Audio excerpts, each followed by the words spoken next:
But then I think with the years of doing it, it's gotten more personal for me. Like, I can't really imagine leaving the sport, especially now that I'm done with my Ph.D. in sports psychology like you have. Some people are like, yeah, but soon you're going to get a full-time job somewhere and you'll leave. You won't be a manager anymore. And why would you? You know, now you can go and do something else. And I think that's when I really started thinking more about why I really like doing this. And I can't really imagine not being involved with trying to develop kids and make them better water skiers in some way.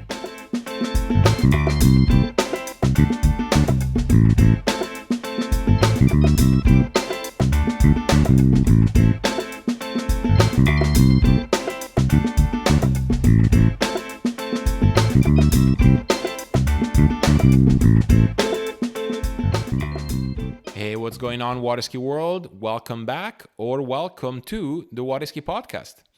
This is Matteo your host, and the goal of this whole thing is to promote, as my dear friend Freddie would say, the glorious sport of water skiing. Or I think that's something Tony Lightfoot would say also, but in any case, we promote the sport through interviews, through chats with people in the sport, even people outside of the sport who are interested about the sport. We basically talk a lot about water skiing here, and that's certainly true for this interview as well. Episode 51 is with Stinne Søndergaard. Stinne is the current team manager of the Danish Waterski team and one hell of a former pro skier. She was, at a time, one of the best jumpers in the world, skiing World Cups, jumping 50 meters, like really solid skier. And this interview was live, which is not common nowadays, given the situation that we're in. But I was in Denmark, it's got to be like 3 weeks ago now, giving a clinic to her team and to some young skiers at the club there. And we had a chance to sit down one evening and record. And I'm really happy that we did, because Stinne and I have been friends for pretty much 20 years now. And a lot of the experiences she shared, like a lot of her journey, has been my journey, just because we were in the same place, like sharing the same experiences. But I was certainly glad that I got to hear about the early days, the side of her skiing that I didn't really know. And also to get her opinion on certain things about skiing, which, to be frank, we never even spoken about as friends. But that's the structure of the Waterski podcast. We talk about water skiing. So I was curious to hear her opinion on certain things, something like pro skiing, grassroots movement. It was overall a very fun and I would say even informative chat. So sit tight, enjoy this conversation between Stinne and I, and catch you in the next episode. Good to go? Yeah. Good to go. All right, Stinne, welcome to the Waterski podcast. Thank you. Stoked to be here? Yes. Yeah. Okay. Well, I know you're an avid podcast listener, so I I've been am. doing this for a little bit over a year. Yeah. And as I said several times, I love to have my friends also here, and you're one of my best friends. So thank you so much for doing this. Oh, my pleasure. Why don't you explain a little bit where we're recording, what we're doing this week? Well, we're in Copenhagen, and we are here because you're coaching my kids, like you always do. Well, we've been doing this for a while, yeah. Yeah. This is our, what? 4th year, I believe, Four? yeah. Yeah. Yeah, 2017. We did in Copenhagen and then twice in Aalborg, and now we're back in Copenhagen. Yeah. Yeah. So we're here, October. What's the conditions? How has it been so far? Oh, it's been super good, right? Actually. So, of course, because of COVID, we weren't able to do much. Europeans was canceled, and so many things were canceled. And we always have you come up in July, to coach for about a week. And then I was thinking about other things that we could do for the kids, just so that there's something happening this year. And I thought, well, I have a bit of money left in the budget. I could try and save it for next year, but that just seemed kind of lame. And I thought, well, let's do a training camp in, they all have fall break now. All right. So I thought, let's just try it. I'm usually like you in the States at this time. Yeah, that's true. It's been a long time since I was here in October. I couldn't really remember how cold it is. But, I surf all the time in the winter. So I thought, they can just put on a big wetsuit. Yeah. Yeah. So. Yeah, and we'll get into details as of, why you said things like budget and team and season and all that. We'll get into that, Yeah. We like to take things very slow here. Okay. So I always start with the same question with all my guests, and I want to relate this to you. How'd you get into water skiing? It was a family business. I bet you have like most people answer that. Yeah, so my dad still skis. So he started skiing when he was 17. He helped start the local ski club where I'm from, which is northwest coast of Denmark. In a fjord, like where the ocean goes inland. He helped start a water ski club there. Yeah. And then when he had us, my two brothers started skiing when they were quite young, maybe around 7. But I was super scared of jellyfish at that time. So it wasn't till I refused to ski. So it wasn't until he bought his own boat, like an old Nautique, that he said, well, now that I have my own boat, we can just drive somewhere where there's no jellyfish. And I, of course, believed him. I was like, oh, okay, great, let's do that then. Smart man. Yeah. So, of course, you can't control where the jellyfish go, but yeah. So I was 11 when I started, which in my family was a bit late.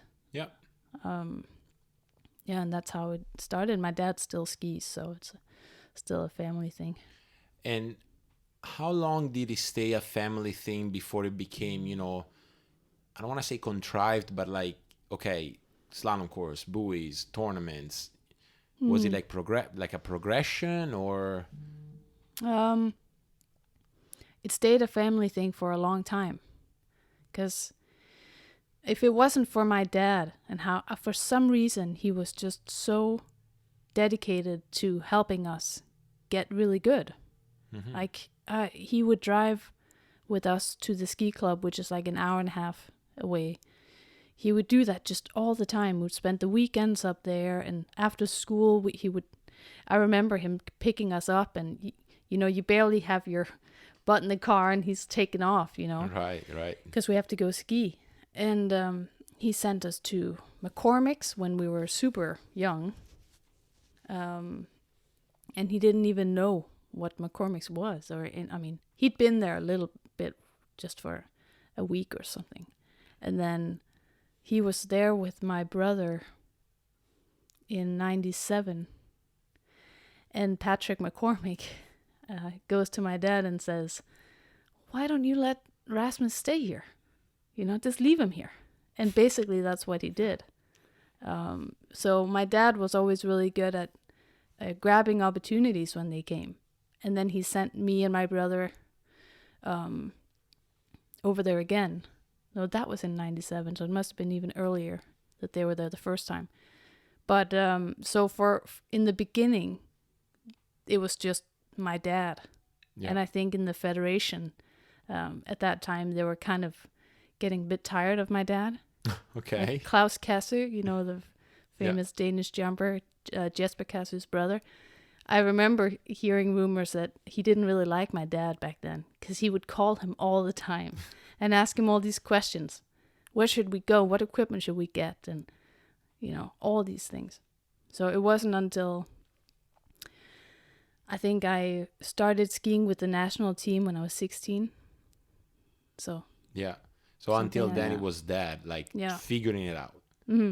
Yeah, because Pretty much, yeah. did your dad jump? No. No, No, he's a slalom geek. which Yeah. is interesting because then you and your brother, and I would say water skiing in Denmark in those years was jumping heavy, right? Like big names and you know, like that seemed to be the culture. But I like how your dad was like craving, like he wasn't afraid to ask, Yeah. which Yeah. is good. It's a good thing. Yeah. I mean, I'm glad Yeah. because we got to do all kinds of stuff because he would just call people. Right. And then, you know, back then Klaus Kasser and those other Danish guys, they were at Bennett's a lot. Bennett. They were working there, I think, like driving the boat and stuff. So my brother went there too. I didn't go there back then. And then I remember when he was there, I was kind of jealous. That was before I got to go. And then we went to McCormick's together. Yeah. So yeah, he sold his house so that we could water ski. Actually, he had this big house where we grew up, and back then I didn't know why he sold it. Him and my mom were split up, and we were mostly staying with my mom, and all of a sudden my dad was staying in this tiny place. And it was later on that I realized that I learned that he spent a lot of that money just to let you guys ski. Yeah. I mean, who does that? That's pretty crazy, I think. It's crazy, but I mean, it goes to show, you know, like, I mean, clearly you must have had some passion for it, you know. I don't think he was forcing you. I mean, he might have encouraged you a bit, but you know, you were skiing, you wanted to ski. So, I mean, I found it almost honorable. Yeah. No, I think it's very honorable. You know? Yeah. I don't look at it as a negative thing at all. Yeah. I think it's a really cool thing because it wasn't like he didn't do it out of like you know, those parents who just really want to push their kids to become stars. I don't think he really cared about how good we got. Actually, I don't really know why he wanted us to just ski so much. He never talked about championships or medals, and he if you ask him now, he doesn't know what I've won. Okay. You know? Yeah. So I think it was just the experience. And, you know, when he would drive to water skiing with us, I mean, he would always ski too. Right. And still today, I don't really ski anymore. But he still asks, "You want to go ski? You want to go ski?" You know, he's still. It was for himself too. Yeah. You know. Yeah, which I mean, why not if it works, right? Like if your kids are doing a sport and they have ambitions, they have goals, and you're also enjoying the sport, seems like a very worthy investment, in my opinion. You know. Yeah, but you ask if, you know, we were pushed or we were motivated, and I don't know. I think I'm one of those where in the beginning, like when I was from 11 till 15 or something, well, maybe it's just that I don't remember, but I don't have a memory of being like, I really want to go ski. Right. I really like to ski, but for me, like the 1.5 hour drive back and forth, that was a lot. Yeah. And every time I didn't have to go ski, I was kind of relieved, like, you know? Yeah. So when I think back, I think of a lot of like having to go train and you know, and I don't remember my dad really taking a no. I don't think I even tried Right. to get out of it. It was Right. just something that we did. Yeah. And then it was later on where I got all my friends in water skiing, and you start to ski with a team and you get to go to the US and do all these things. Then you're like, that's when my memories of being super stoked to ski and really identifying as a water skier. Mm-hmm. That's where that started. It might have started before, I just don't remember. Yeah, because that was going to be my next question. Like, when did he go from like, not necessarily I should, but like that's what I do, to that's what I want to do, and that's what I, you know, sort of think my day as around to that thing, right? Do you think it was like the experiences the water skiing was providing for you? Yeah, I was. Actually, I might be lying. Like, it didn't take that long before I started really getting stoked. Because remember, I started when I was 11. Mm-hmm. And then I progressed really quite quickly in the beginning. Because I learned to run the course in Florida. That was the first place I ran the course. And it was with Patrick McCormick. Mm-hmm. So from the very beginning, we got good coaching. Important. And super important. And so the next year, in 98, I skied the Scandinavian Championships with Louise Carl, and May Lund Jepsen was there. And June was, of course, there. And that's when my eyes already then got open to how cool this was, Mm-hmm. you know. And even then, like I was 12, I was like, okay, this is my thing, you know. Wow. So yeah, it did start early. I think it's just when I think back to that time, I think about my skiing in Denmark with my dad. It was like, getting in that car again, and you know. Right. Yeah.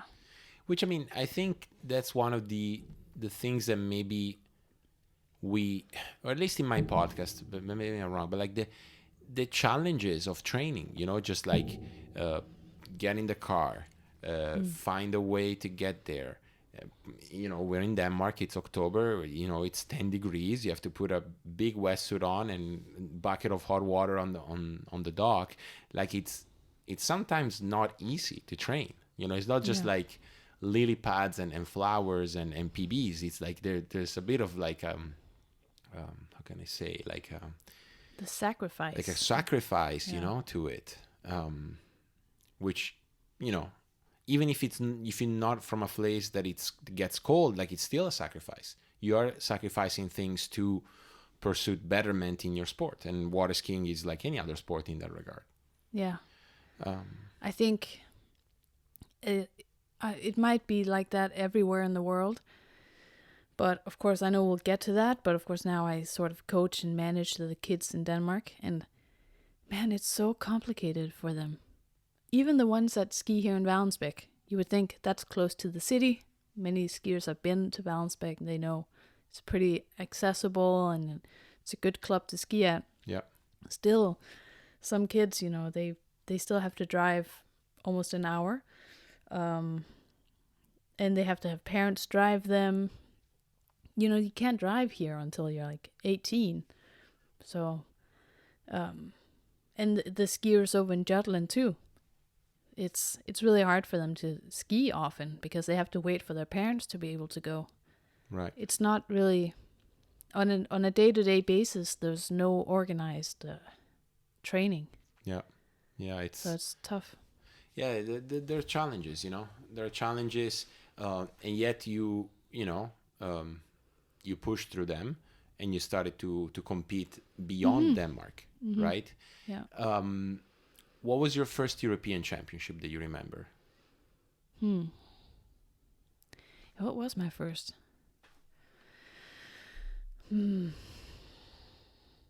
Well, one that I remember, I don't know if it was my first one. I don't remember going when I was like under 14.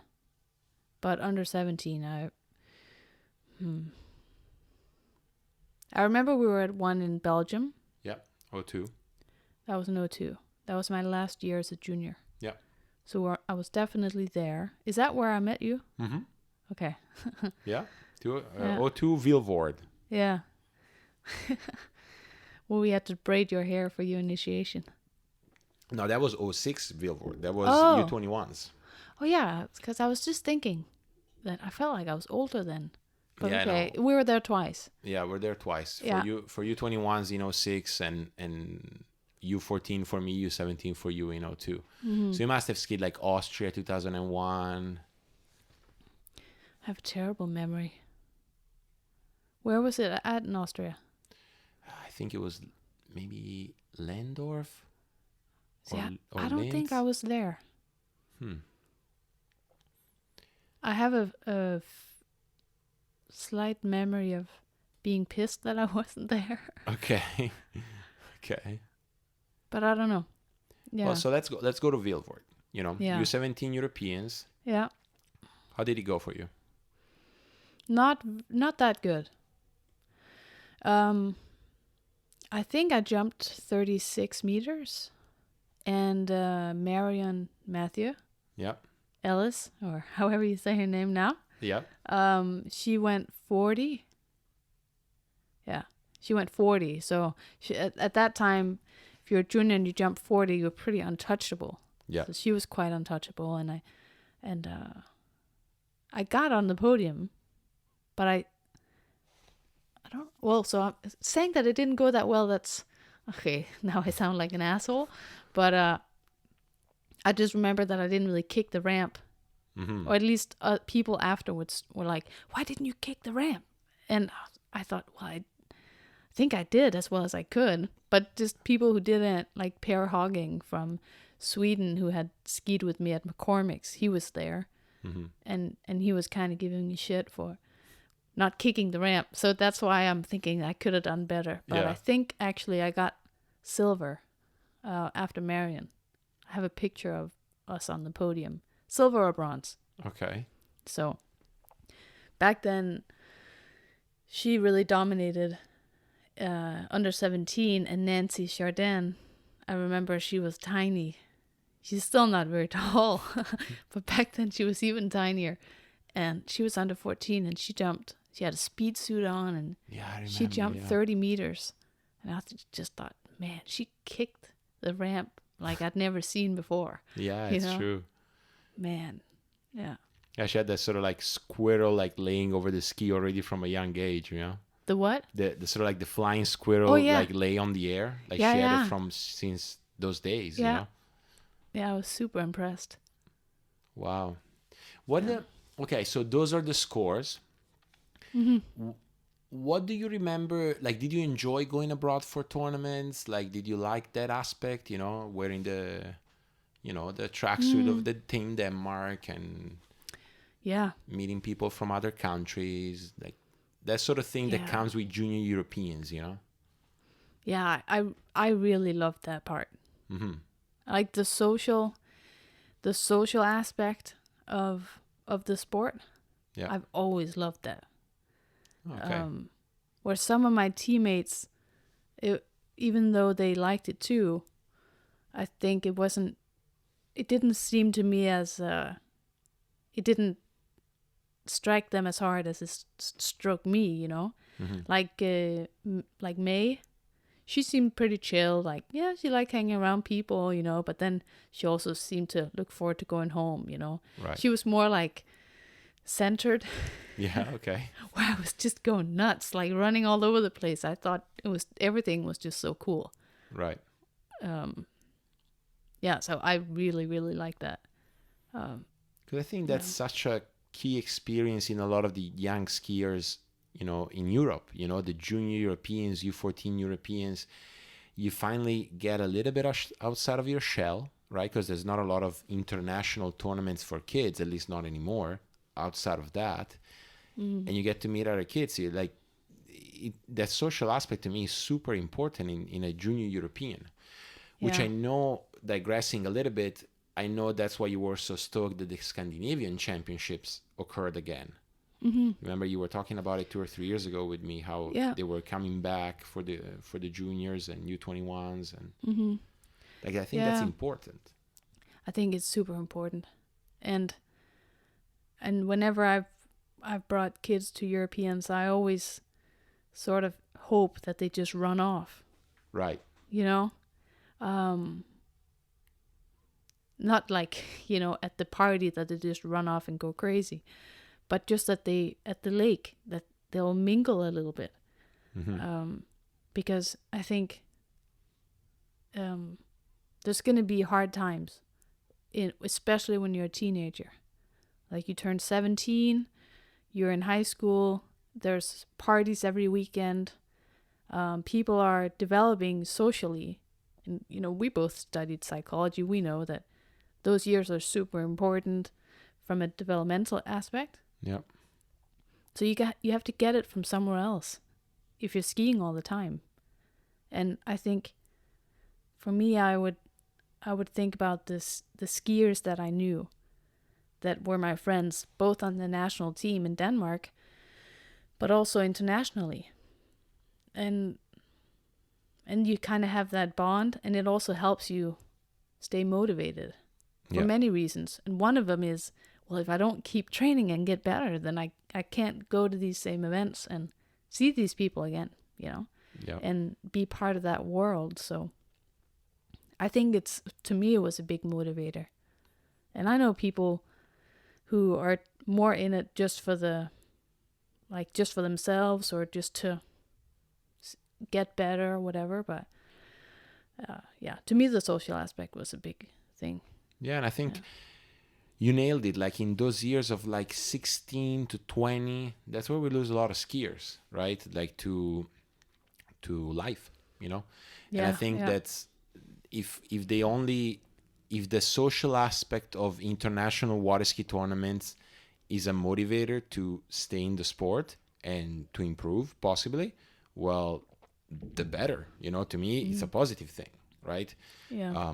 Which is why I can see how you would hope that when they go to these tournaments, they sort of like, in a way, run off, and like go and meet that friend from Spain that they haven't seen since last year or stuff like that. I think it's important. And I think I can speak for you as well when I think back of like all the friends or even people I knew in those junior years that were gonna be this massive name in the sport, and then we lost them, somewhere. Yeah.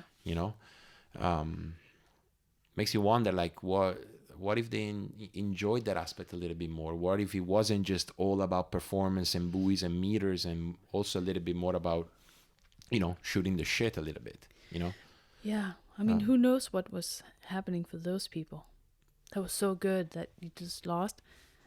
But I mean, each case is different. We can't generalize, but certainly, if that's one of the things that keeps them in, so be it. So be it. It could be the club life. It could be the getting to go to the US a couple of times a year just to train. Whatever it is, Yeah, and I think it makes it a lot easier, this whole socializing thing, when they do go abroad. Yeah. In the spring or whenever, because then they go to Europeans and they know some people already. Right. When Tua and Philip and some of the other skiers, when they started going to quarries, that's when I saw them start to run off. It wasn't really until then. I would kind of try to be like, hey, Sweden's over there, Right. just to try and get them to talk.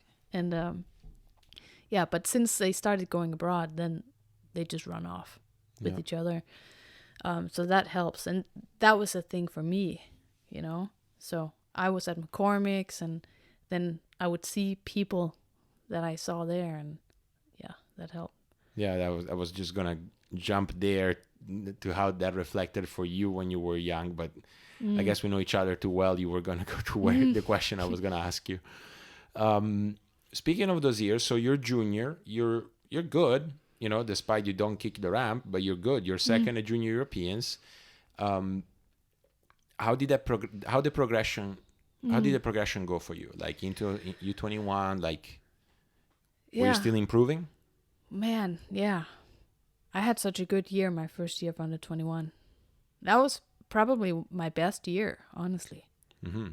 I was first year, I was 17 years old, and I went to Thorpe Park in England for my first European. Mm-hmm. And I won there. Under 21 Europeans? Yeah. First year under 21? Yeah. That's crazy. And nobody knew who I was.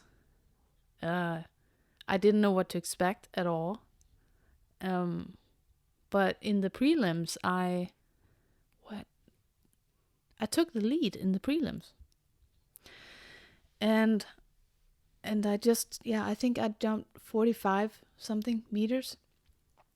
And in the final, it was, my biggest competition was Luisa Setnik from Austria.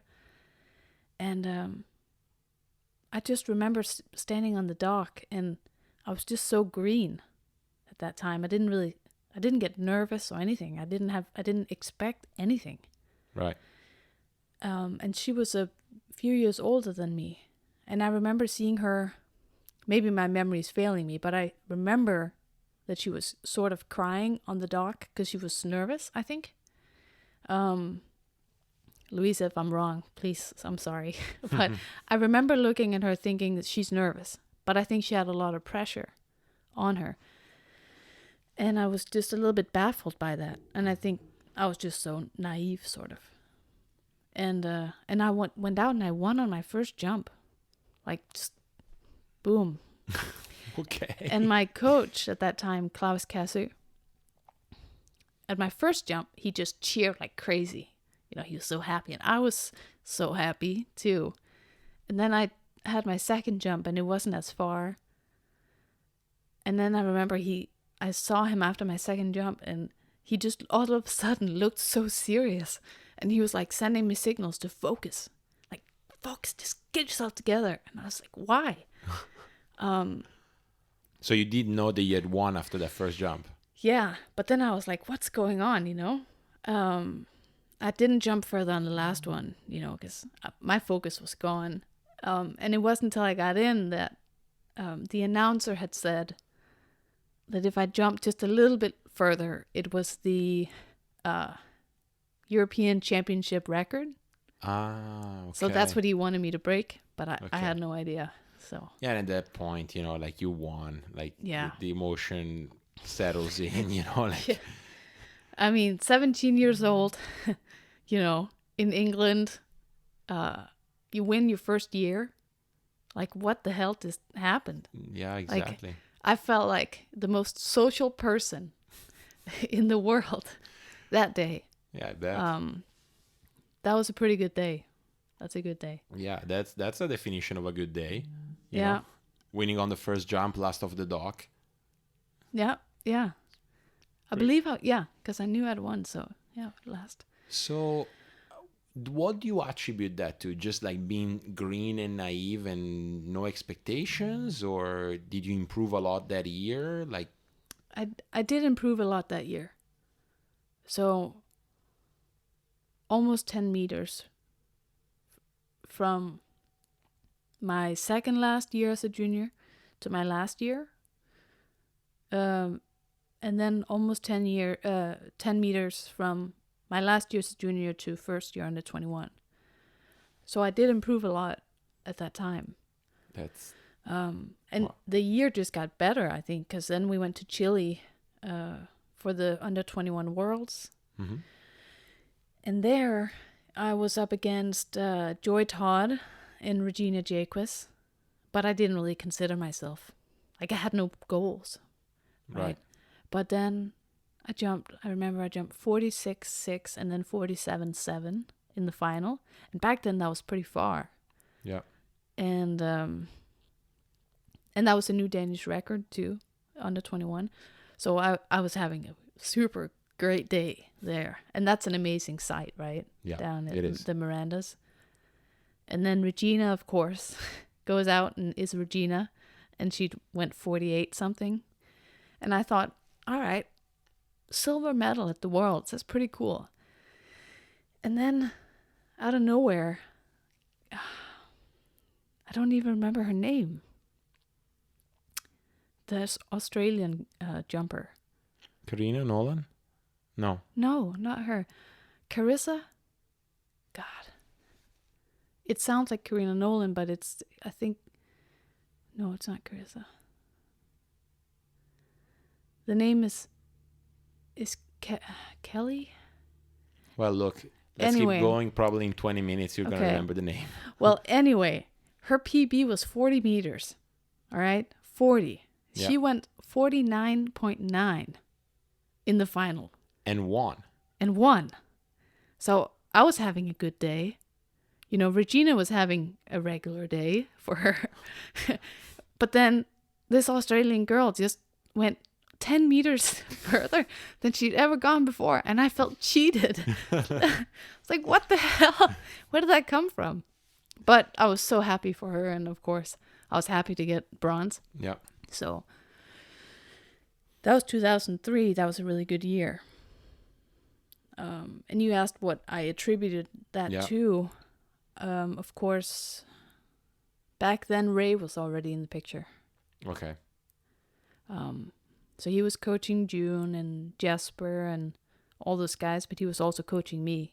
Mm-hmm. He wasn't at Europeans. Like, he wasn't at those championships. I guess the federation didn't pay for him to go there. But he was already coaching me then. And of course, we all know Ray Stokes is the greatest of all time, if you ask me. So it was all technical. And in my mind, like, I wasn't scared. I remember that jump at Thorpe Park. Like, I remember it still, and I remember just being like, turn, cut, like, super simple. So I think it was just, like some good coaches. Like a combination of, like, technical improvements, like very well guided, going back to what we said before, like proper coaching, you know, like putting people on the skis properly. Yeah. And a little bit of that, like, calm of ease of mind, because you're just first year under 21. I mean, you just go and show up and do what you can. Mm-hmm. That's a pretty powerful combo. Yeah. You know? And some good skis. I had some good Goodmans back then. Oh, okay. Yeah. That also helps. Yeah. I remember that, because then I got some other ones that I didn't like, and then I realized how good my skis were. Mm-hmm. And I asked Ron, can I get some, like, the old ones you used to make, because I really like those. He had a period of time where he made the skis kind of tip heavy. Mm-hmm. I think that was, like, started in 2004. And I had some problems with those. And then he started making them lighter. Like, now they're super light, right? Right. So, yeah, I really was comfortable on my skis. I really trusted him. I think that's, obviously. Huge. Yeah. Huge. So, okay. And then 04, now you're the defending European under-21 champion. How did that season go? Oh, it all went to shit from there. Okay. Like, I still medaled at like the championships, the remaining under 21 years, but nothing like my first year. Mm-hmm. And not to make the skis an excuse, but that was one of the reasons. I had such a good year, and I thought, okay, I should really change out my skis. And then they were just tip heavy and really stiff. And then I had some pretty bad crashes in the beginning of the season. Mm-hmm. And that's when I started getting a little more aware of the risk, I think. And then it's just kind of didn't work as well for me for a few years. So my under 21 years didn't go that well. Then it wasn't until later on that it got better, but never really. Like, I never won a European championship again after that. Mm-hmm. You know. Yeah. Yeah, it's an interesting thing to discover, I think, right? Like some jumpers discover it earlier than others. Some jumpers, it's ever present since they start skiing, and that thing sort of holds them back. Mm-hmm. Like the fact that jumping can go wrong, you know, it's just part of the event, you know? Yeah. So I guess, do you think that's what held you back in those 2 or 3 years in under 21? Like, was that more of like a fear, or like? I just remember, like, things just got more complicated.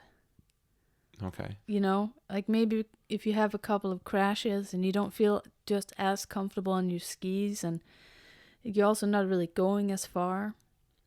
Oh, and also other people improve, right? So my first year under 21, I won with 45.5 or something. The next year, I think it was in Sweden, and Louisa Setinik, she came back for a vengeance, and she went 50. Yeah, and I wasn't going to jump 50 meters. So it was also that, like, the level just increased. Yeah. So there was that too. But I don't really know. When I think back to when I was a kid jumping, I don't have any memories of being really uncomfortable or super scared. I just love to jump. Mm-hmm. And when I was a kid, Patrick McCormick was coaching me a lot, and I would crash a lot. He would get me to go so late, just so ridiculously late. Like I'd hit the side curtain often, But since I was only going 45 k's an hour, like it's like, yeah. Apparently, I didn't really felt like it mattered, and the people around me didn't seem to think it was a big deal. Okay. So, it wasn't until, I kind of turned 18, 19. I think it's also probably then, turning into an adult, and all of a sudden you become aware of your own sort of mortality, maybe. I don't know. Yeah. But just things get more complicated. When you're 17, you're basically still a kid, right? Yeah, I guess. Yeah, I guess you're not really thinking long-term consequences, right? It's not part of how you think. Mm-hmm. All right, so here's where we took a little break. You have to take breaks if you're a guest in the Waterski podcast. These things go for a long time. This episode was almost 2 hours long.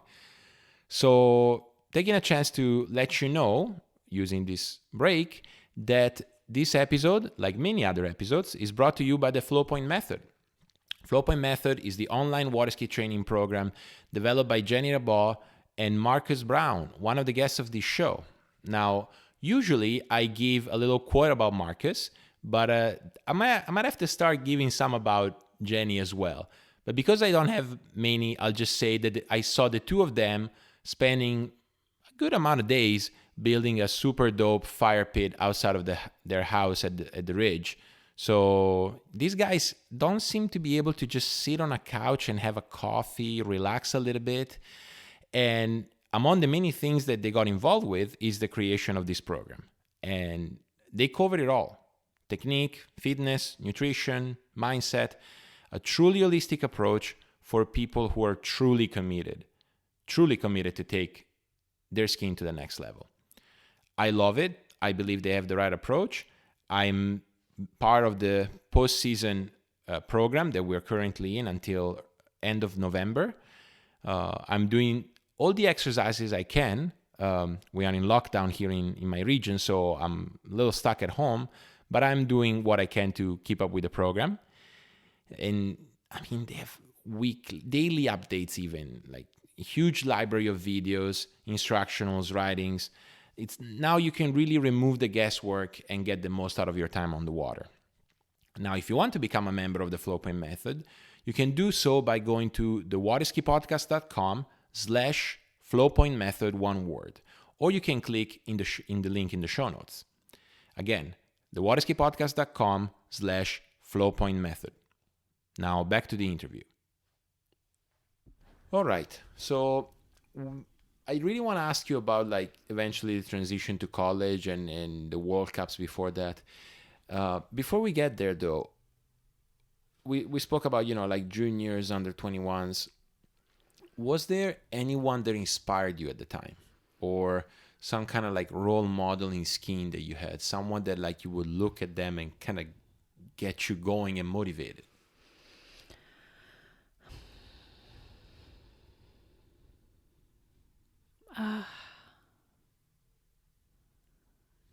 I remember, there were some people, the main figure that pops up is Patrick McCormick. Yeah. He was just he's played such a huge role. At least, up until I was 16 or so. And then from there, Ray. Yeah. And not just coaching wise, but I think in both cases I really saw them as sort of father figures, Mm-hmm. I called Patrick Dad, when I was there as 11 to 13, because he was our guardian. Right. So not just for coaching, just because of the people that they are or were, people that you just really look up to. Right. And yeah, so more like on the coaching side. Coaching side, yeah. For Ray, well, I think it was like the whole thing. They're both. I mean, Ray was sort of a philosopher, like he had an opinion about everything, and he'd figured out how he wanted to live, and not that he was correct about everything, right. But it was just like his way of being that I think a lot of us who were sort of following him, because I always almost want to call it that, sort of mimicked, like we just learned so much from him just as the person that he was. Because he's not just in the boat with you, but then you go and do things together and you travel together, and like he would skydive, like that was his thing. Ray would skydive, and I remember on a day off, then I would drive down with him to I think it's called Majbo here in Denmark, because he was going to go skydiving, and then I went up in the plane and sat next to the pilot when he jumped out of the plane. And that was just like, we just hung out too. And of course we went to Australia and met his boys, and so when I think of people that I really looked up to, it wasn't necessarily so much the skiers, but it was more those people who I see them as, they're like the creators of the world that we love.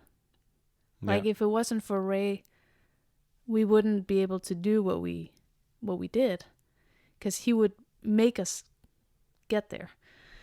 And with Patrick, I mean, anyone who's been to McCormick's, when Patrick was there, they just knew that if you follow Patrick around, you're going to see something crazy, or you're just going to have a ton of fun, and he just loved to give people a good time. That's like that was Patrick's life. He liked to mess with people, and then give people a really good time, make them feel really good. Not a bad thing to have, No. I mean, I think I told you this the other day, he was 21 when he was the guardian for me and my brother. The amount of shit that he did just to mess with us. Right. One time because we went to school there, that was sort of the deal. We would go there for 3 months. Where was this again? I mean, at McCormick's, but what's the name of the town? Seffner, Florida. Seffner, Florida. Yeah. Just maybe 30 minutes outside of Tampa. Okay. Yeah, so my dad sent us there, and the deal was that we would go to school. I think it was more like so that our school in Denmark would let us go. So we went to middle school for 3 months, and I think I failed every subject because my English was so bad. Right. The only thing I passed was geography, because that we are better at. Yeah. Here, we know the our Americans, countries and capitals and yeah. But he took us to his hairdresser. I think he was dating her. That was kind of his thing. If there was a girl he was dating, he would bring me and my brother wherever she was working. Okay. Sort of to help, like, charm her or whatever. Yeah. Oh, so like, so oh, they're so cute, all little European children. So he brought us to the hairdresser, and we got our hair colored. My brother's hair was blue and mine was red, just striped, and my eyebrows were red, completely red. Very American colors. Yeah. And of course, you're not allowed to do that when you're in middle school. You're not allowed dye your hair. So we were only on campus for maybe 10 seconds. And I remember someone grabbing my neck and turning me around and leading me into the office. And I think they were so bewildered by this. They for sure thought that we'd done this before school. Like our parents must have gone to work and not known about it.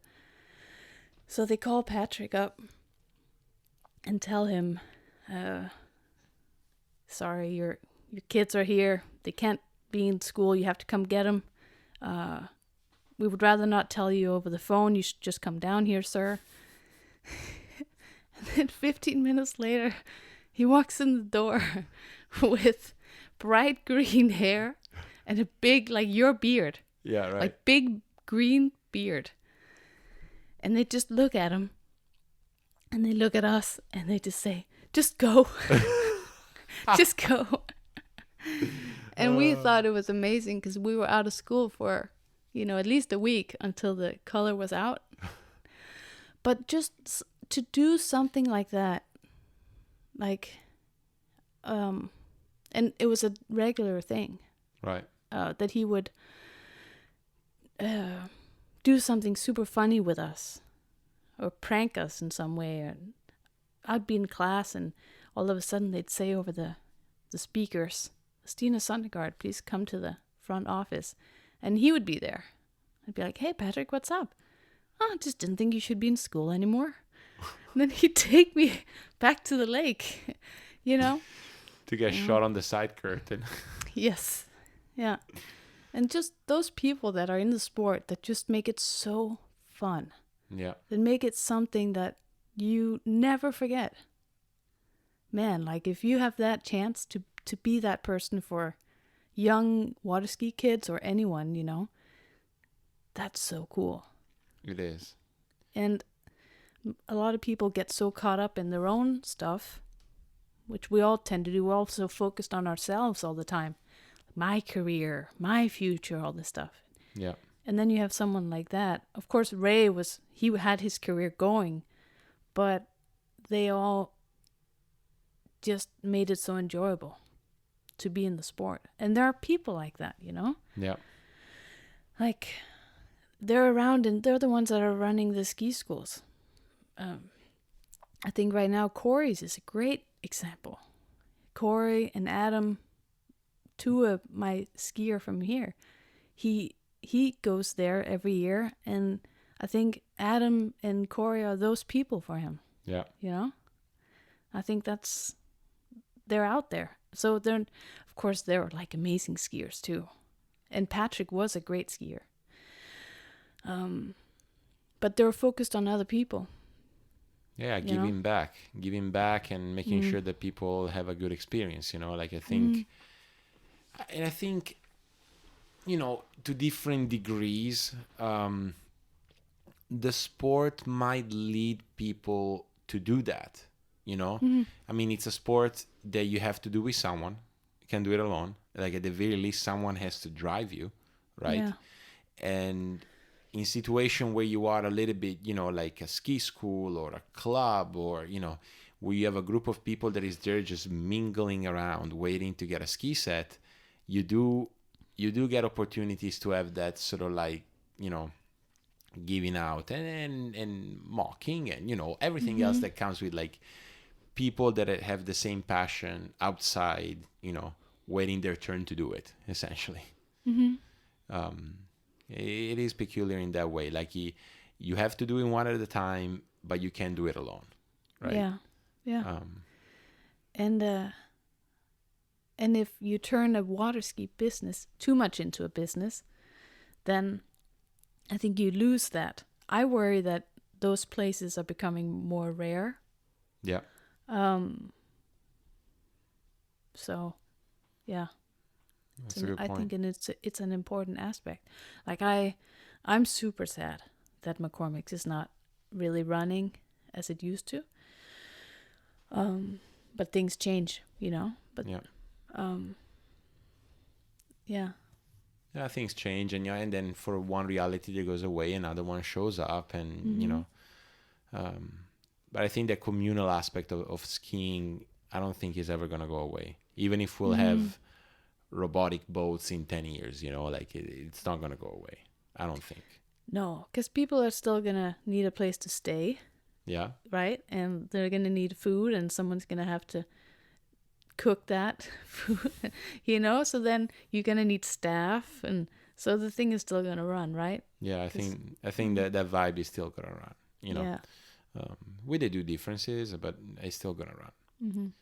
So let's go to, I want to talk to you about college, because obviously we went to college together. Mm-hmm. But I do know that the whole U.S. collegiate skiing experience, you got into it a little bit later than most. So Yeah. why don't you explain like those years of skiing in between high school and U.S. college? Like, what were you doing? How was your year like? Were you working? Were you getting paid to ski? Like, how were you skiing in those years?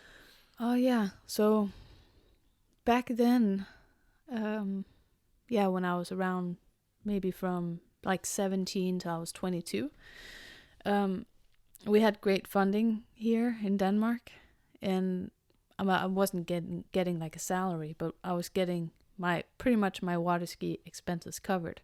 So maybe working a little bit and then going to Florida and skiing somewhere with June. Often I'd follow June around. Yeah. Because she was following Ray around too, so you follow both of them, right? They were like a pair. Yeah. So going wherever they were, we would stay often with Alex Laurentano when she had a house in Florida or other places, and just ski a little bit different places. So we'd ski at, where? Andy's old place, Mapples Lake, with that, Aaron Larkin and Jason Seal. Mm-hmm. God, it's been so long since I thought about these names. It's almost embarrassing. They were running a ski school there for a while, and we would ski there with them often. And Jody Fisher's place we'd go to sometimes, and even sometimes at Freddy Krueger's lake, which I really loved to go. Yeah, it's a cool lake. Yeah. So just like kind of bouncing around. That's sort of what the Danish team did. Mm-hmm. Because we had the funding for it. Like, the money wasn't a problem. So we could stay not wherever we wanted. It's not like we stayed in hotels, but, it wasn't an issue. Yeah.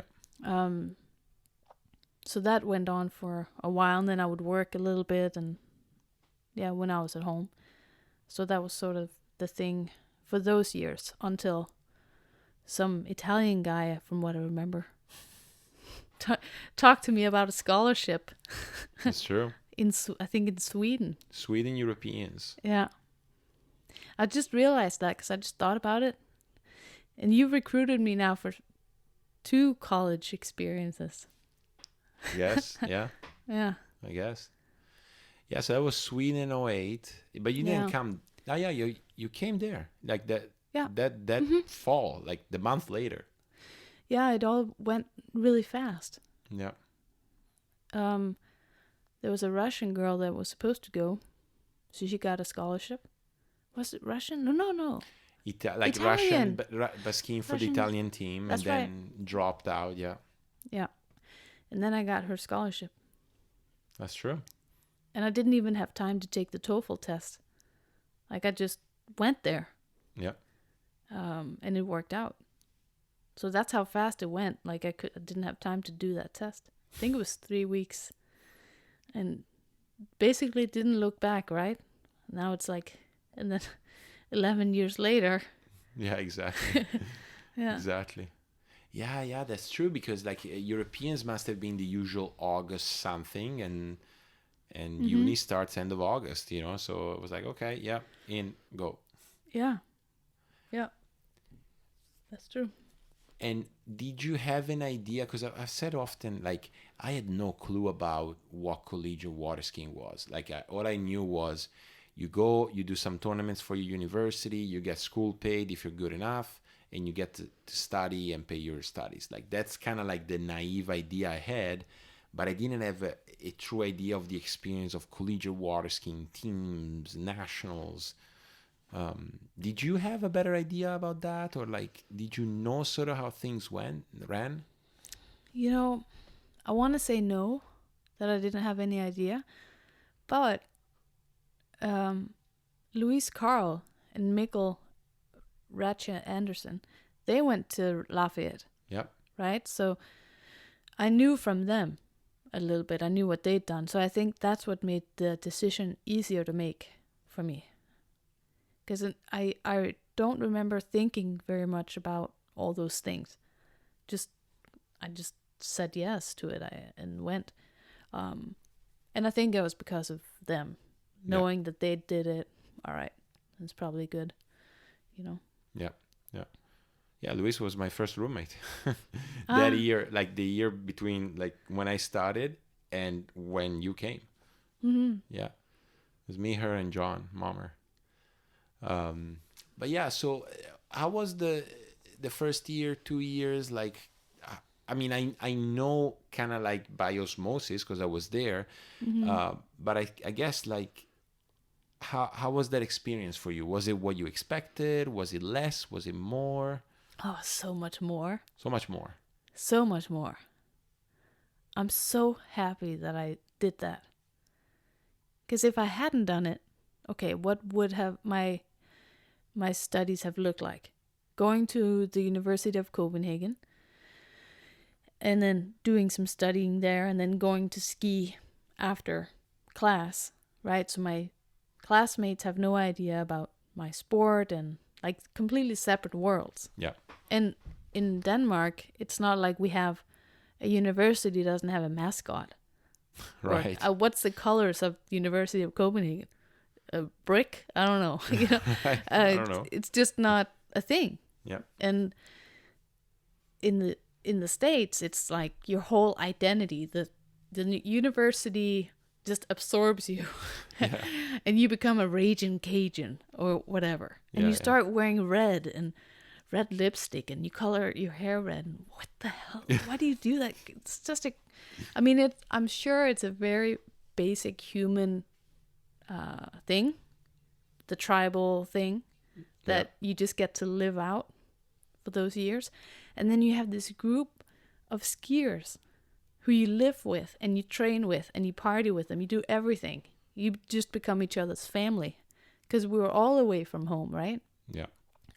Most of us were international. And a lot of people live away from home for the first time. And I mean, yeah, it was just so much more. Yeah. Yeah, pretty crazy experience. And I had no idea that the college tournaments would be so wild. And so, I mean, I've never been so nervous in my life. Never, ever. Especially in slalom. I remember one round and your score matters, not just for you, but for your whole team. Yeah. And they're all standing there hoping they know exactly how good you are. Where at Europeans or Worlds or whatever, you're there with a team, but they don't really care. Nobody really cares about each other, and nobody really knows like exactly you. Yeah. You're a little bit anonymous. And I could ski at Worlds and I could go slalom at Worlds and no one would care. You know. But slaloming at the Collegiate Nationals. Different experience. Holy shit, yeah. You know, you have your whole team being like, oh, I hope Stinne runs 14. You know, do you think she can get 2? She's been getting 2. Last week she was like, she got 3 one day. You know, like other people really care so much. And you care so much about them. Yeah. Jeez. Because it's your team, but you also live with them. So you were cooking dinner last night and you knew that like your housemate, teammate, classmate, party mate, like when, you know, 2 buoys ahead. And imagine if she goes 2 buoys ahead, that's like 50 more points at nationals. Yeah. We lost by 20 last year. Oh my God. Like she needs to do, you know, it gets complicated quickly. Yes. You know? And what if he won't drink for the weekend before? What if we can get him to not drink anything? Or, like you're like micromanaging each other to get the best out of each other. But at the same time, you're the ones that are sabotaging, because you're the ones that are like, let's go to a city bar, on a Friday night or something. So you really care about each other, and you're making really bad decisions too.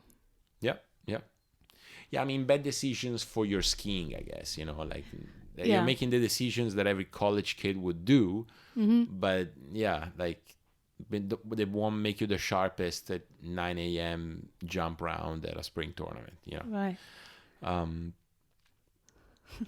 So, first year, like I'm going to do a quick summary. First year, we got second in Arizona. That was actually a very close shot. Like, we had a very strong team. Yeah. 2009, we had the opposite, like a very short-staffed team, and we did what we could. And then came 2010. And when I interviewed Spav and Harry, that's the same person. When I interviewed Spav and Ryan, and also Cole, I kind of gave glimpse of that nationals, which we won. Yeah. But I'm excited for you to share your side, because obviously you took a lot on your shoulders. Just give a background of those years, like how we were running the team, like what was our situation.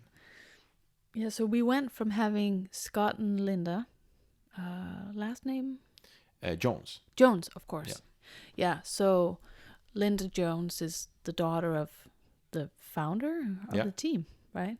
And he was still involved as well. But they had been running the team for a long time. And then they wanted to step out, like right when I was coming in, they were stepping out. So I think for the first couple of years, we tried with some different like outside people, and it just ended up not really working out. And then in 10, we didn't have anybody, right? And then I took on some of that. I picked up some of that responsibility, like getting the papers signed and booking hotel rooms and vans and stuff like that. Yeah. But we were only 12 people in the team, right? So kind of a small team, and we're all sort of helping out, which looking back, I think made everything so much cooler, because we didn't just get in a van and say, where are we going? We had to make sure everything was planned out, otherwise we didn't get to go. Right. Doing like entering people and all that stuff. So that's what 10 was like for us. Yeah, it was, I mean, a lot on your shoulders. There was a decent size was me, Steve, like a few seniors. And it was good team. Like, that's the other thing. We were 12 or 13 of us, but really good skiers. And there was some solid recruitment done by Danielle the year before. So we got Robbie, we got Ali, Drew. We had a lot of good skiers coming in, and we knew we had a shot, which I wonder, thinking back, if that's what, motivated us to do the extra steps, even though, let's face it, we were a little bit clueless about these other things, right? Yeah. Just for the damn championship, Yeah. which none of us had seen. Like, all of us in the team, we had never experienced winning a national championship, but we had this idea that maybe, like we can do it this year. And it was all theoretical, right? Oh, yeah. I mean, it was all, we would look at each other and be like, we can do that. We can do this. Yeah. And if nobody really believed it. Yeah. I think. I remember looking at Stephen Critchley many times when he would say, no, it's like, he was very like methodical about it with the points and everything. And we're up there. And we would look at him and nod and be like, yes. Yeah, okay. But we didn't really believe it still. Yeah. Because we were up against Monroe, and they were they were so dominant at that time. Zach Ward and Alex Lauretano, Karen Stevens, Martin Bataski. I mean, they Yeah. were name after name after name. Of these great skiers, and you just couldn't help but think, yeah, but I don't know, we were being stupid, and we got drunk last weekend, and then we didn't train as much as we should have. But then, of course, they were doing the exact same thing Exactly. up there. It's just, yeah, I think, in a way, maybe I'm downplaying how confident we were, because we did know there was a chance, but I was very nervous about it. I remember. Yeah, I think because it all happens very quickly, right? Like the fall season starts, the fall semester starts third week of August. Generally, the first tournament is the week after that. And then mid-October is nationals. Like it's all of that. It's less than 2 months, right? Yeah. But I think we just realized as we were getting closer and closer that there was a solid shot, Yeah. But it's still, I you think still so had that too. doubt of Yeah. like, we have never won, like Monroe is Monroe, like is Lorenzo gonna do ski line 7 first trick, like there were so many. You remember when we set him out, like we is set Lisa him out. gonna wait for the wake on her, like, toe wake? Yeah, exactly. Exactly. Yeah, all There were those all things. these questions, Yeah. But it worked out. And we lost regionals And that's true. In Which- pure style. at Yeah. Bennett's, right? Yeah. Which some of the older people, some of the alumni were like, yeah, but last time when we won at Aquaplex, did they win at Aquaplex, Can't Texas? imagine. We won It in wasn't- Aquaplex. We were, okay. But the last time that Lafayette won, we're also in Texas, somewhere. And they had also lost regionals at Bennett's. At Bennett's. So they were thinking, oh, okay, this is good. It's Yeah. good that you lost. Because, yeah, that's the prophecy. Yeah, and I think there was a lot of emotion involved. Obviously, we organized those regionals at Bennett's because we were Yeah. hosting there, and we put the effort that we put, and we lost. Yeah. So yeah, I think, but then you always get that weekend, right? Because generally it's regionals, 1 weekend off, and nationals. And if my memory doesn't fail, didn't we go to Aquaplex that did. weekend to train? Yeah. I remember I sort of organized, I at least helped organize that. And I felt like, oh, yeah, I really hit the nail on the head about this. Like, Yeah. I felt like us doing that, we got just a step ahead of Yeah. Monroe. Because we went there and we really had time to train there. And we got to know some of the people that were there, so we got comfortable. Yeah. And then we went home and were in school for a few days. Yeah, 2 days, Right, whatever and- it is, 3 days, because then it starts on Thursday. Yeah. And we went back for official training. And that was just a little freshen up. Yeah. So I think we all felt like we were a bit ahead of the game there. And I think that helped a lot, honestly. It did. Did you win jump that year? No, I won the year before. With, okay. Together with Clementine Lucine. Right. That's right. Yeah. We jumped the same. Yeah.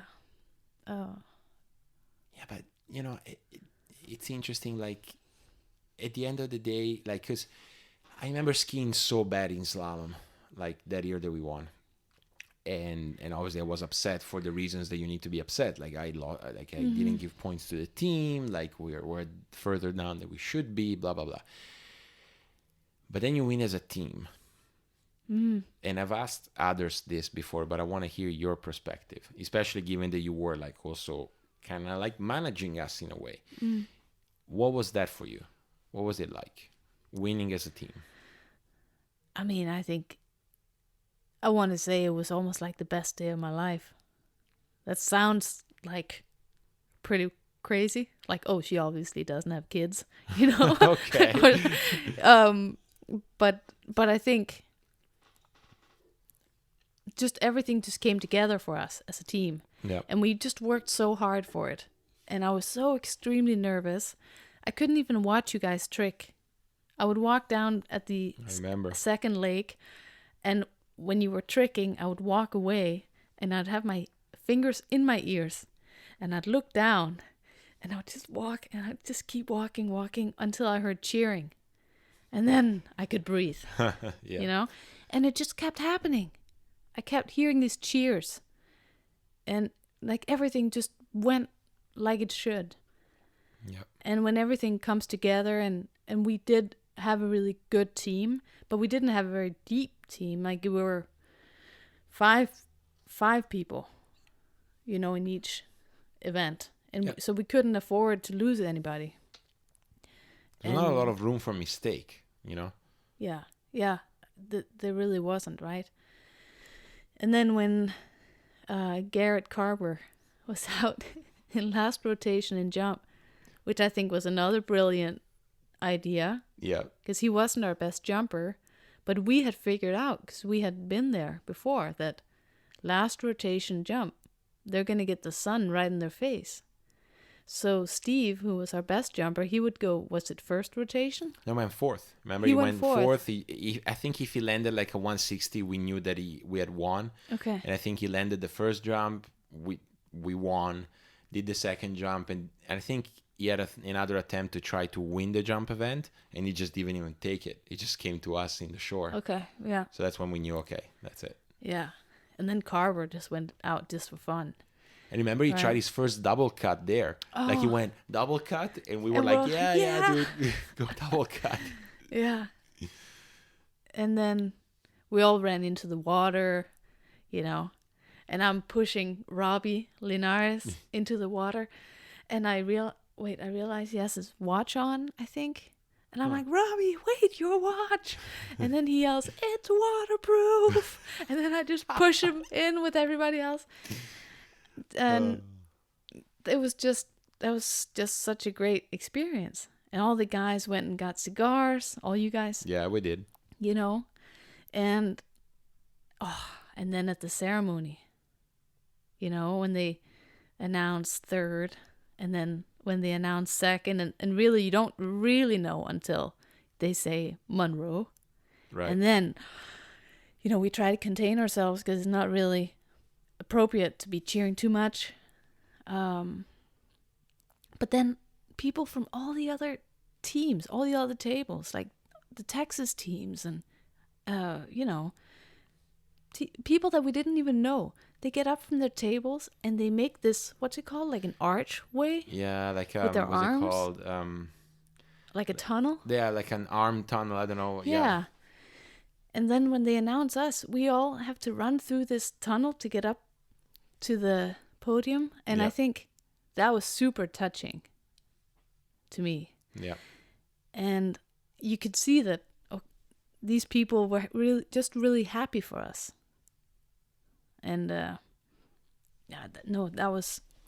was a cool experience. And it sounds a bit lame to be like, oh, the day you won something, you know, was the best day of your life. But we had worked so hard for that.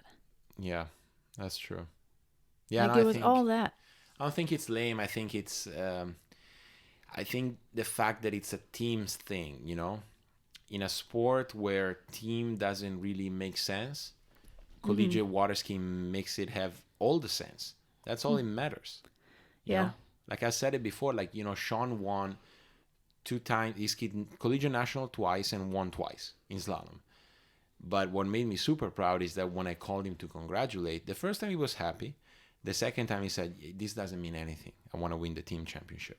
Right? And that's when I thought, okay, you know, this collegiate skiing is still healthy, still working the way it should, right? Because it's a new generation of skiers now. Yeah. You know?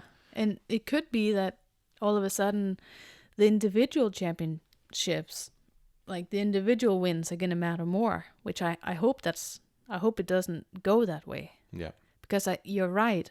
That's probably one of the very great things about doing collegiate skiing is you get to experience an individual sport from a team perspective.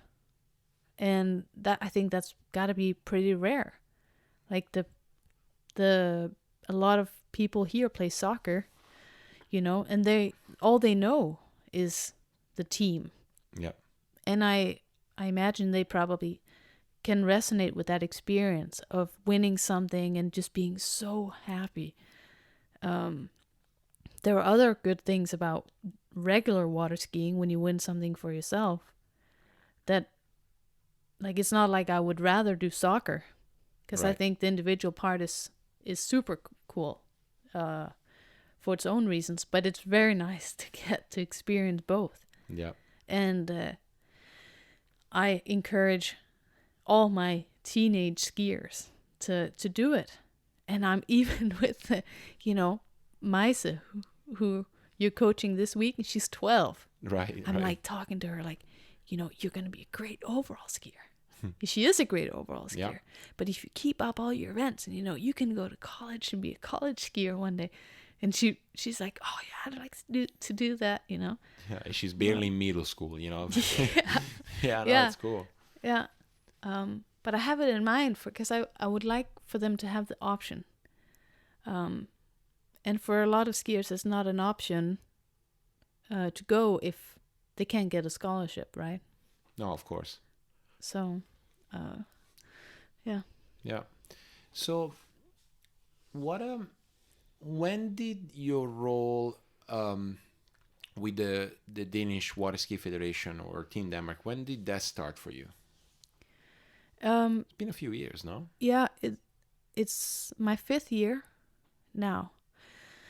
So they offered me the job in 15 when I was just finishing my master's with you in Louisiana, because both of us stayed after and did our master's in psychology. Yeah. And they said they have this part-time team manager position, and they would like to offer it to me, and it would be some managing, but also some coaching, just a little bit of everything, sort of. Mm-hmm. But the money were like earmarked. They had to go to an administrative position, so they had to call me manager. But really, they would like for me to coach as well. Mm-hmm. So yeah, I've been doing that for 5 years. Was it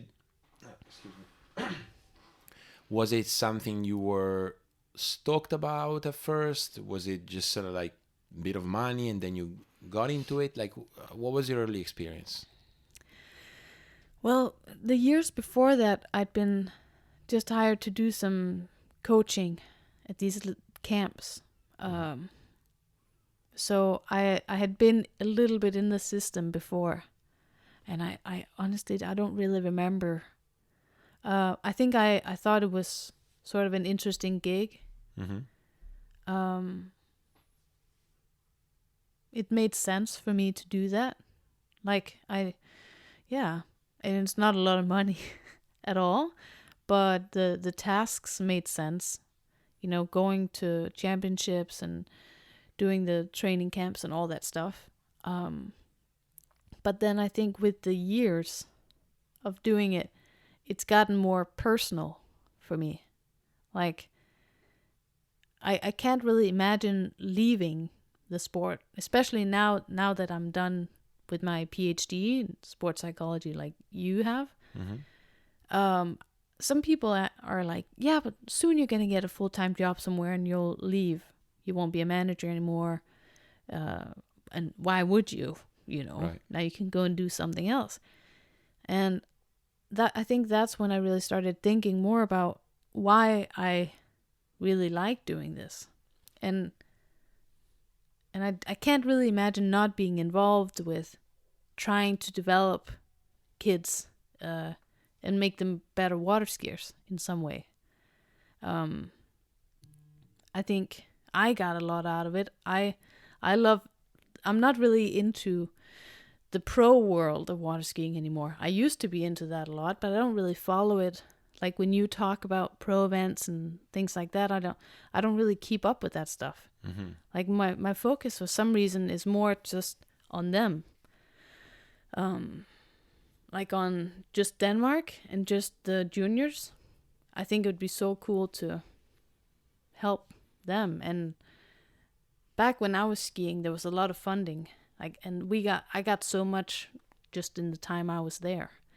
And it sounds a bit cheesy, but it's sort of like, well, if you've gotten so much out of a sport or out of something, and you've just been taking, maybe it's worth something to, like, maybe you should give something back. And it's not like it's a selfless thing. It's not like I think I'm doing it for myself too, for sure. I think it's super fun, but it's like a two-way street. I get a lot out of giving them a good experience, and giving them an opportunity to really enjoy their sport. I really, really like that. And hopefully, they get something out of my position as well.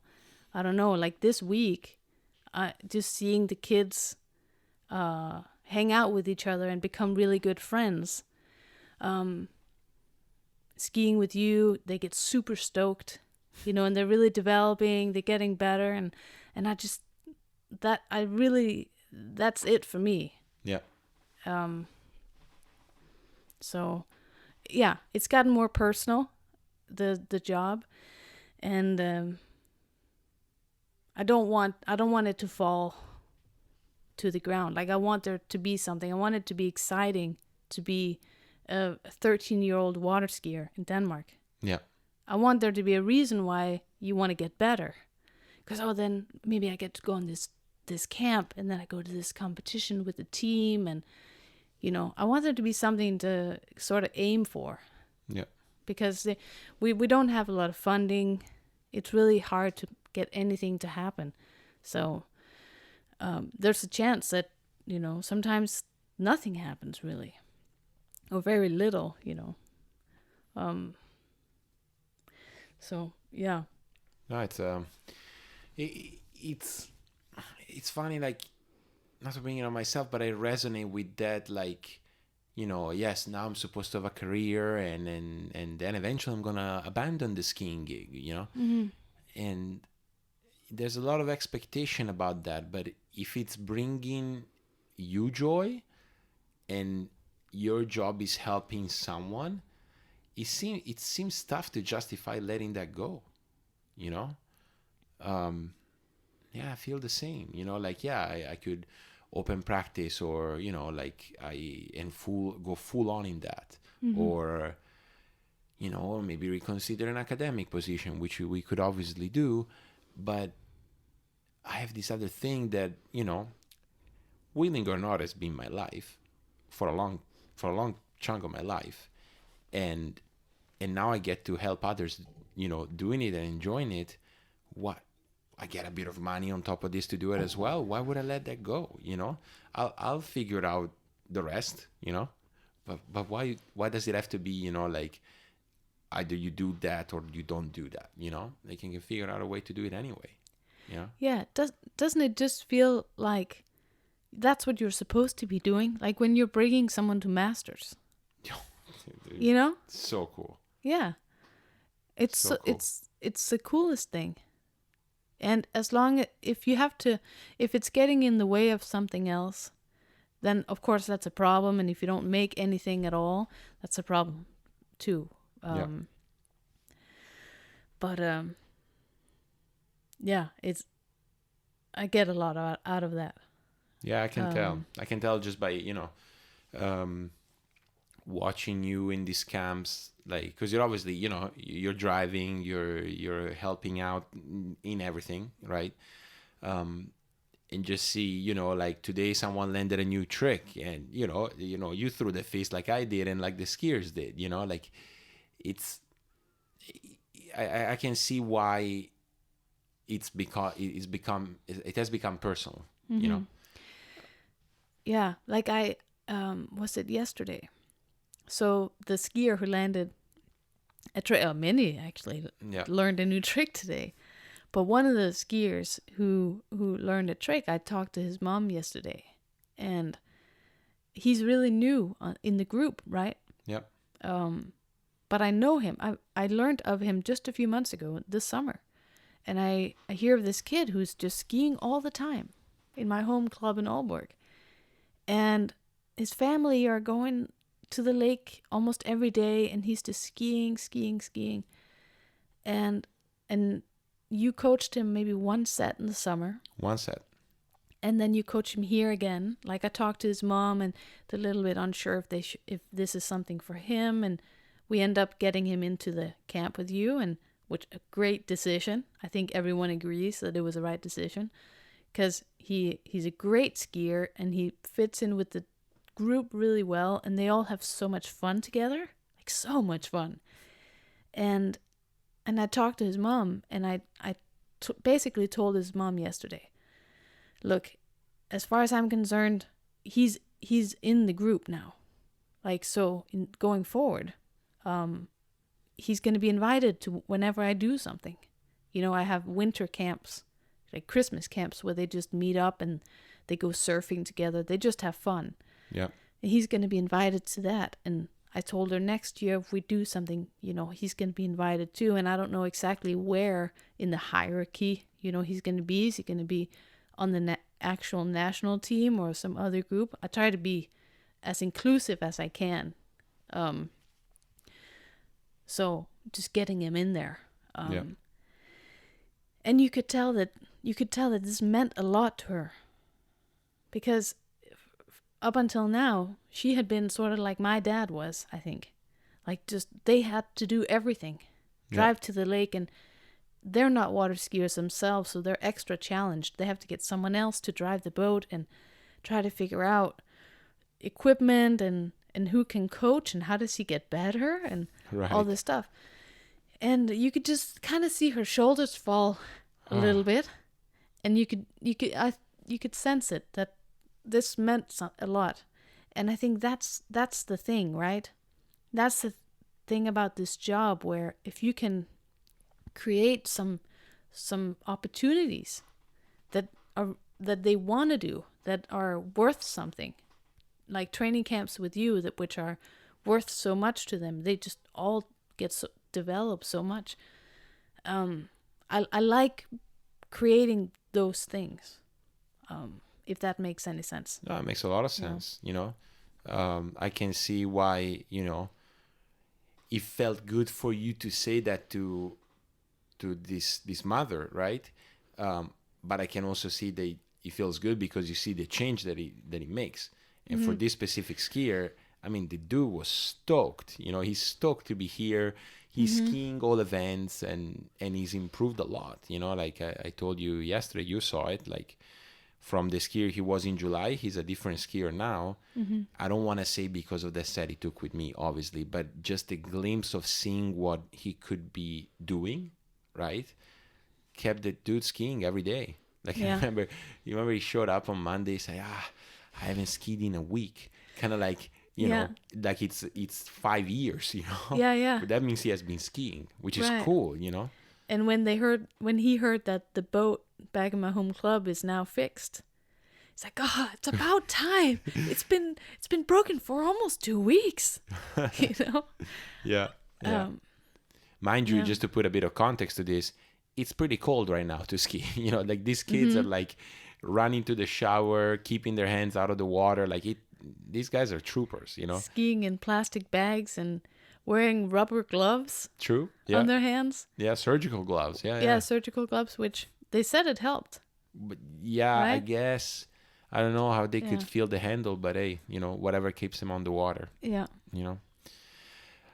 Okay, so I guess the one thing I want to finish off with is maybe like the future. Where do you see the program going? Because obviously a lot of it, I'm gonna probably preface myself, is about budget, right? Like, do you get to send your best skiers to Florida for 2 weeks to do their training? But how do you see the water skiing in Denmark developing that way? Is it like more grassroots? Is it?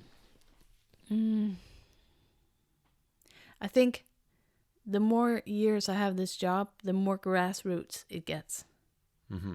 I think in the first couple of years I had the job, I came into it thinking I was like the manager, like Mette Juhl used to be the manager for the Danish team, which was like a professional national team going to World Cups and things like that, right?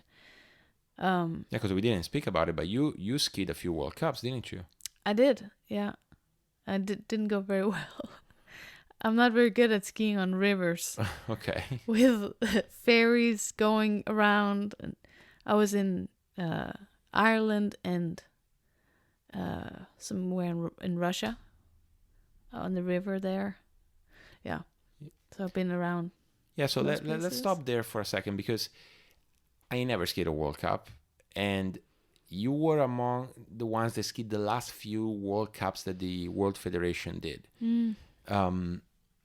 And then over the years, over the last 10 years, there has been a lot of chatter about, oh, maybe we do that again, like maybe we find some, oil-rich dude that throws $250,000 to get us there, on his sea island or whatever. What was that World Cup experience like? Can you explain what were those tournaments like? You just show up and ski, or? They were strange. They were different because you could sense that the focus was something else, right? It was the show. So in Ireland or in Russia, you wouldn't put a water ski lake, a water ski club in this location, because it was terrible for skiing. Right. But it made sense from a spectator perspective, right? Yeah. I don't remember if there were a lot of spectators, but I can see that was like what the point was, and it was just all very professional. Like you get shipped from the hotel to the lake, you get picked up at the airport, everything is organized. Other than that, it's a regular pro event, I guess. Just, I think my main focus was not dying. Right. Right. I remember in Russia, I was convinced that they put the ramp way too far away from the course, because it was so hard to reach the ramp, and there were some arguments about that, and some people thought it was fine, and I was like, no, it's definitely way too far away. So a lot of the focus was that. And in Ireland, I was just like, I hope a big boat doesn't come by when I have to jump. And do I make a protest? You can't really protest, because that's just how it is. And I didn't jump very well. I didn't perform there. I think at those tournaments, because they're so different than what you're used to, it takes a lot of either some kind of mental preparation or some other preparation, skiing in bad conditions or something like that, or it just takes a lot of experience just in that environment. Like, of course, June always did really well. But she also had a lot of experience at that time. So she knew how to handle it. And she also had the technique. She had the perfect technique for bad conditions, because she was so low in her cut. I don't know if you remember how... Yeah, I remember. She was so low. So she was so compact that nothing could really rock her. And then she never really kicked the ramp. So it didn't matter if she was a bit out of balance, because she relied on speed. Yeah. So she would just get all this speed and then half kick the ramp, which was kind of safe for her. And then she would win on that, where other people who rely on a good kick, it's higher risk.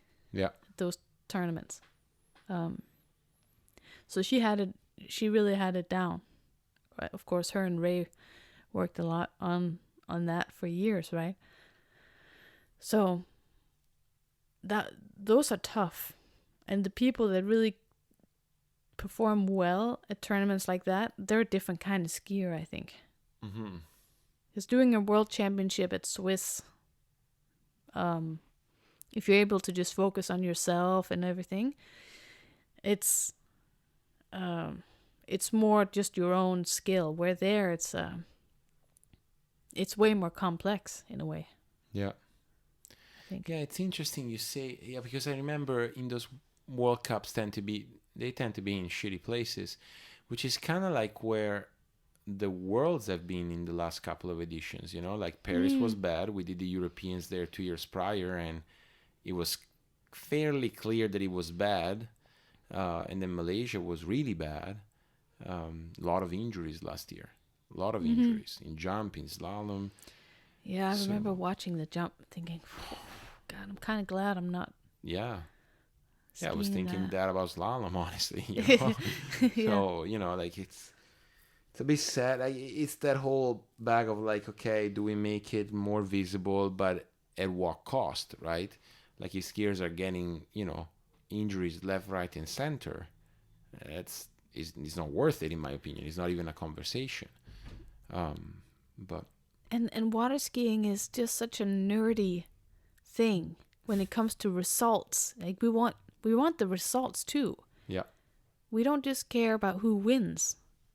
It's how many buoys at 41, or is Jacinta going to jump over 60, or, right. we care about the numbers. And in order to get those numbers, you need to have the sight. Where in a different sport, like, my boyfriend Casper, who's a stand-up paddle racer. Yeah.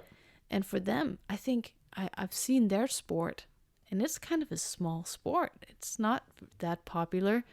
But their World Cup is doing really well. They travel to good locations and to get, like you said, the investors, and to get some money and prizes and stuff.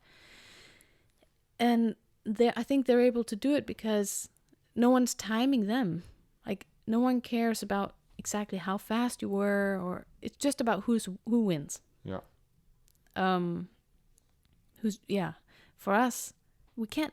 I think we'd lose something in the sport if we just did that. Like, okay, Will Asher won, with 2 buoys at 13 because the waves were crazy. Like, are we gonna care as water ski nerds? Are we gonna care as much about that? No.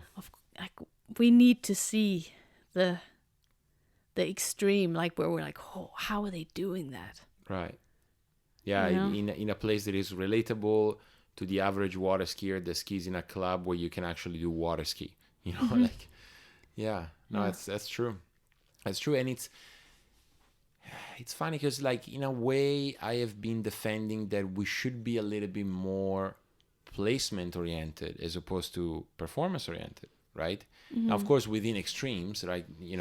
Will winning with 2 at 13, who cares? Or jumping 40 meters, like that's nothing. But like within a certain span, right, of performance, I want to see who wins. That's why, for instance, in slalom, I love head-to-head competition. I go against you, I beat you.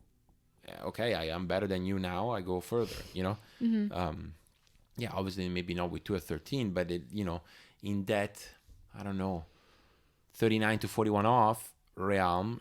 I mean, to me, it's already good. Yeah. But it's true. I mean, I criticize the kids that even at my ski school, they're obsessed with the rankings. And then what do I do when I have a bit of spare time? I go and check out the rankings, or the results of this tournament in Australia. What did they do, So, in a sense, you're right. Like we do care about performance.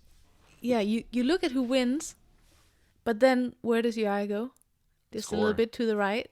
Score. Yeah, they call him to the right. Whoa, he got 4.5. What did he get in the prelims? And then you have to see that too. True.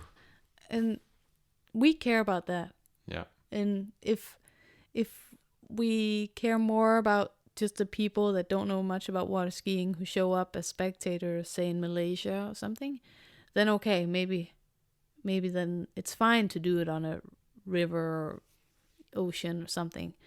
But there were no spectators, by the way. Huh? There were no spectators. Oh. No, but because, let's face it, there were no spectators. But then if we, if we're kind of catering to our own kind, which, come on, water skiers are the biggest nerds. Yeah. Then I think we need to have it, the setup needs to be good so that we can see these really great performances. And maybe there's a middle ground, but I don't know. But at the end of the day, like we had Swiss Pro last week, and Vincent Stadelbauer and Tony, they have the water ski broadcasting company, and they're starting throwing some like big sports stats. Like I think Malibu Open, they had the percentages of people that were using WOD 0 off letter. So you knew that like 30% were using A2, oh shit, like a lot of people are using A2 here, you know, like Yeah. the weird things like that. And I think they're, like I've been defending that in the last 2 or 3 years, water skiing has been going up a little bit, you know, more skiers at ski schools, more skis being sold, more people at tournaments, you know, like look at whatever metric. So the crowd of those who are willing to see who's using A2 or C3 or what not, or what they did in the prelims before the finals is growing.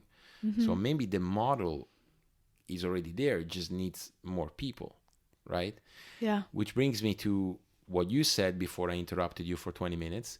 You see, like, if you said, if I am to stay in this position longer, I see it being more grassroots. What do you mean by that? Oh, all the way back there. Yeah, well, all the way 20 minutes back. Yeah, right. Well, just okay. So, my focus would just be on the ones on the skiers that were a bit older and already maybe quite good. So I was focusing on results, I guess, and like who can I take to the Europeans? Who should I pick for the team? And then I was just finding that after a few years, I learned that these skiers who I was then focusing on, all of a sudden they turned 18. And then they kind of disappeared out of the sport for various reasons. But they also, when you go into under 17, and especially into under 21, the competition just gets so tough. Yep.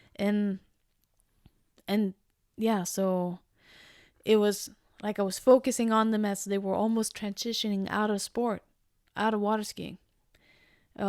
At least for some of them. Some of them are still in the sport and they like it, but just sort of as a recreational, social thing, which I think that's totally fine.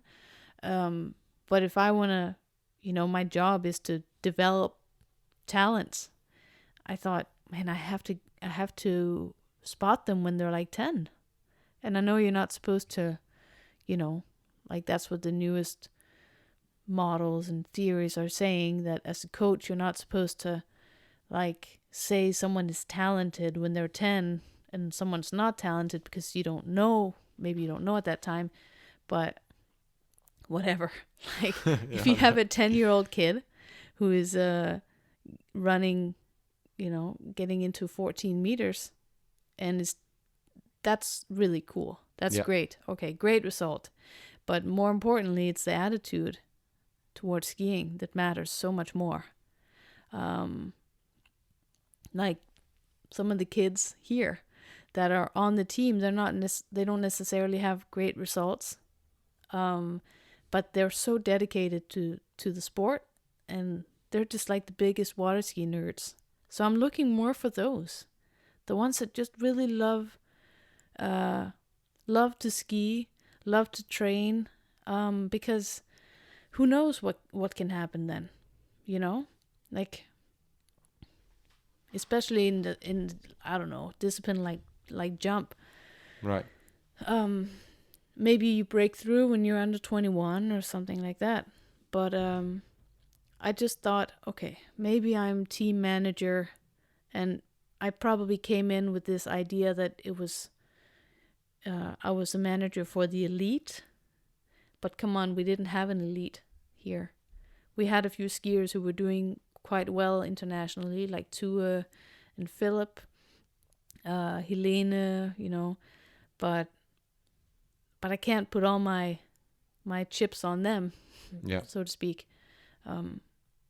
So yeah, that's why the 10-year-old, 10, 11, I mean 10's a bit young but I thought that's where I should put my focus. So I try to focus on, give them some resources, and also the ones that are doing really well, like Tua, who's a great skier, tricks over 9,000, spends a lot of his time in the US with Corey. also giving him resources. But it's just, if you focus too much on one or the other, you're gonna lose something, I think. Yeah. There has to be some kind of continuation between the 10-year-old who's just learning this, and then Tua. Yeah. If you can create there can be a connection, then I think things make more sense. The problem comes in with the budgets and everything, but yeah. Yeah, no, I think it's as long as you're able to provide to those who are elite, right? Investing in grassroots seems like a smart thing, like there's that 10-year-old who's really good and dedicated, and there's this other 10-year-old who is pretty good, but maybe not as dedicated, but gets inspired and they become friends. So wherever one goes, the other one wants to go. And then another 10-year-old joins in. And before you know it, you have a pool of potential talent, right? Yeah. And as long as they continue to grow up together in the sport, you benefit as a manager even of the elite, know? So I think it's a smart way to do it on the elite side too, and a considerate way of doing it also, right? Yeah, I've been thinking, if there wasn't a limit to how many people you can have at a training camp, I just want everyone to be there, because I'm supposed to be having the elite training camps, and then there are other training camps that are more for the, what do you call it, like the opposite of elite. Yeah, like for fun, training camps, and they are hosted a few times a year as well. Tua sometimes coaches them, and I coach them. But the truth is, a lot of the people that are at one training camp are also at the other one. Yeah. So it's not either or. And I think that's probably how it should be. You can't really divide it that much. I don't know. Yeah, no, it's true. Well, just don't expand too much, because we have even in the summer when we have a lot of hours in the day, we still have limited daylight, and I have limited amount of energy. So yeah, I know. But I understand what you're saying. Like it's someone like that kid we were talking about when you said the story of the mom, like he was kind of exposed to it in July. Look what it did to him. Yeah.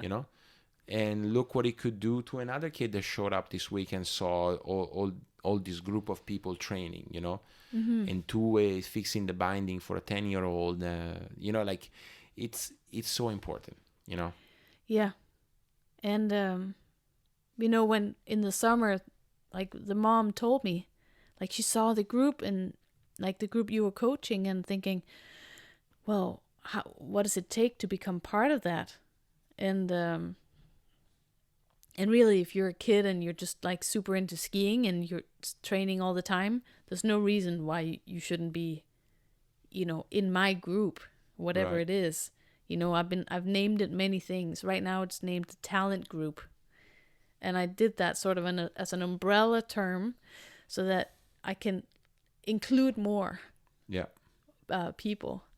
But it's also not, there's a downside to it. Because if you're a kid like the one we're talking about, he's not in the group yet.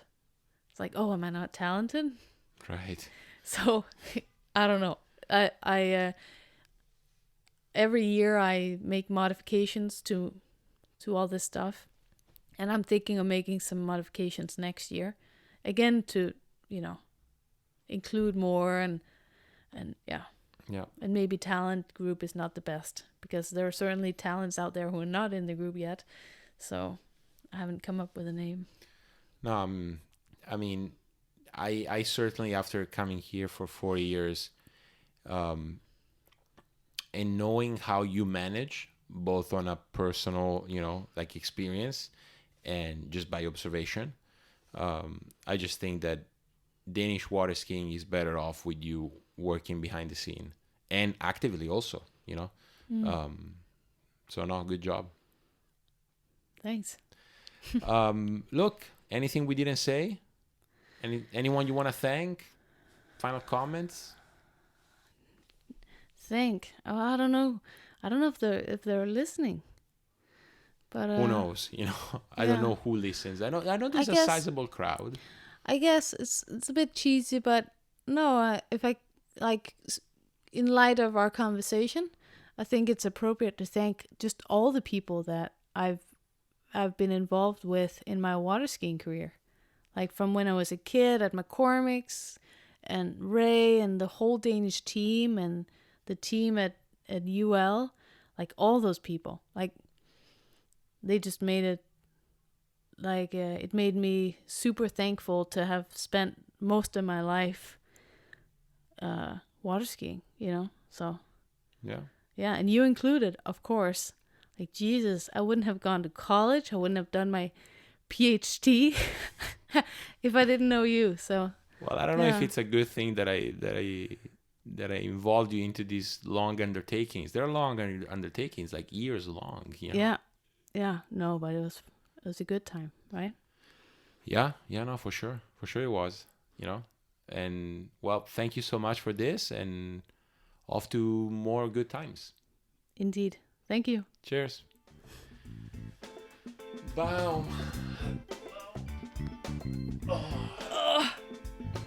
We did it. We did it. No, we did it.